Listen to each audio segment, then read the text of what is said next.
You cannot have a meaningful campaign if strict time records are not kept.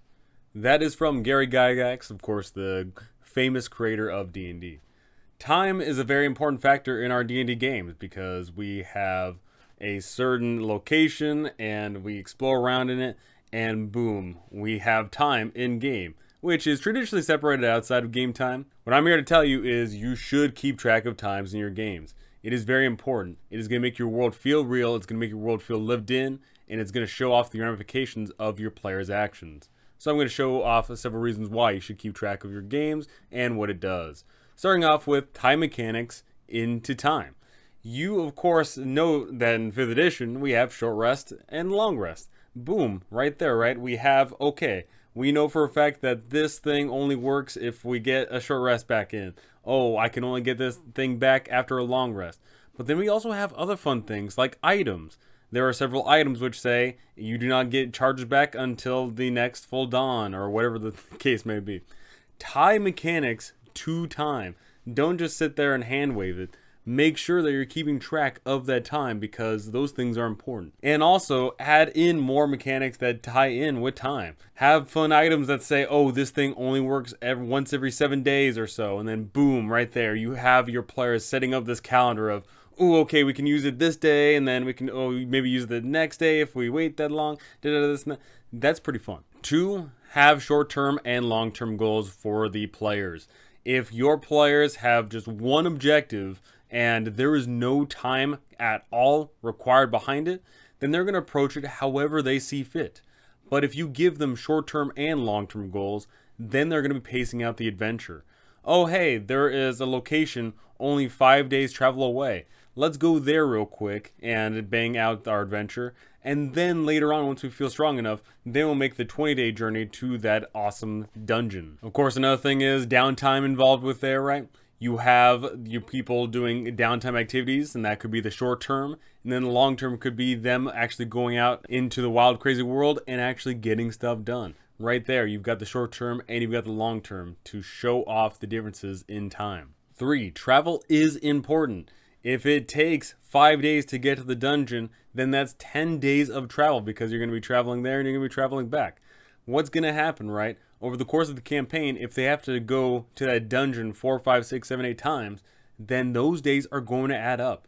You know, if it's 10 days to get there and back, and your players have to go there 5 times, boom, that's close to 2 months. A lot can happen in the span of that time. What's going on? 4, give meaningful choices. So you tell your players, oh, the evil princess has kidnapped the harmless dragon and has now locked the dragon away in the tower, and it takes 3 days to get to the tower. Oh, and at the same time, there's a cult in town, and we don't know who's in that cult, but we know that in the span of 7 days, they are going to enact a ritual. Then boom, meaningful choices. We know it takes a while to get to that tower to save the dragon from the evil princess, but at the same time, there's a cult in town. How are we going to handle this thing? Right? Are we going to go there and back, or are we going to deal with a cult? Giving your players different quests that have time factors, or maybe only one of them has a time factor, is a big deal. Because your players then say, oh man, do we deal with a cult now? Or maybe we try and save the dragon? It could be a number of things. In 5, show that passage of time. Over the course of a campaign, your campaign could take in-game weeks, months, years. Things are changing. It's not just the player characters. Of course, we see the entire game from the player's perspective, but your players are interacting with the world that is constantly changing around them. What about all the NPCs that inhabit the world? What are they up to? Okay, what about all the monsters that are infecting the land? What's going on with that? Oh, and if they're building up some sort of home base or they're just at a local metropolis megacity, then the location is changing. Things are getting added to it. Things are being taken away. The world isn't on pause for the player characters. The world is continuing. Make sure that they are aware of that, because if the entire world is always on pause and nothing ever changes ever, then people are going to not take it as seriously. Now, when it comes to the strict time records being kept, do they need to be minute by minute? Heck no. Do they need to be hour by hour? Maybe not, but it really comes down to what's going on. If you're running a hardcore mega dungeon crawl, then for sure the hour by hour approach is pretty easy to cover. And then of course, if you're running a campaign where there is just massive amounts of travel, then going by day is a great way to go. And something I strongly recommend is you have your own record. So you have right there, you have the next 3 months planned out, and you say, okay, on this day, then bam, they're going to get this quest, and that quest runs for a whole month.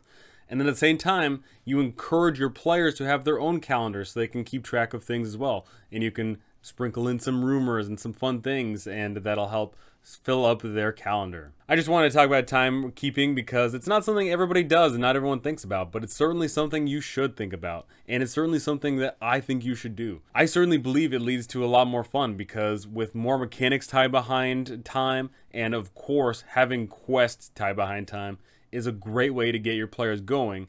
And instead of them just sitting around and, you know, just chilling because they know that the world's on pause. Don't let the world be on pause. Keep the ball rolling. So go ahead and tell me, do you have time record in your game, or do you just leave things willy-nilly and that's it? Do you like time quests behind time, or do you like giving out a quest and they have all the time in the world to complete it? And will your players be able to save the dragon from the evil princess? Go ahead and tell us those things because I would love to hear it. But that's going to do it for me. Thank you for watching. Thanks for listening. And thank you to my amazing patrons. You guys are absolutely incredible. Thank you so very much. And I cannot wait to see you all in the next one.